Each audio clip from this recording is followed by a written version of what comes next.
عشان أغسل أسناني وأخش أنام. أول ما فتحت باب الحمام لقيت الطفلة في وشي. بصيت لها مفهمتش انتي ايه. الطفلة كانت بتبتسم ابتسامة مرعبة.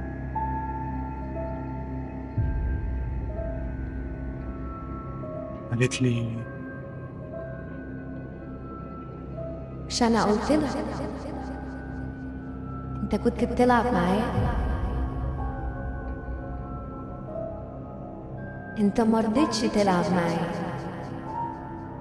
ودلوقتي لازم تتحاسب. بصيت لها وأنا مش فاهم أتحاسب من ايه ولا أنا عملت ايه. فجأة لقيت الأرضية بتاعت الحمام بدأت تتهز. طلعت من تحت الأرض إيدين لونها أسود وبتشدني لتحت.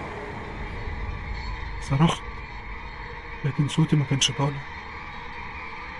آخر حاجة شفتها قبل ما الدنيا ما تسود كان وش الطفلة، بس المرة دي كانت عينيها بتنزف دم، شعرها كان بيولع نور.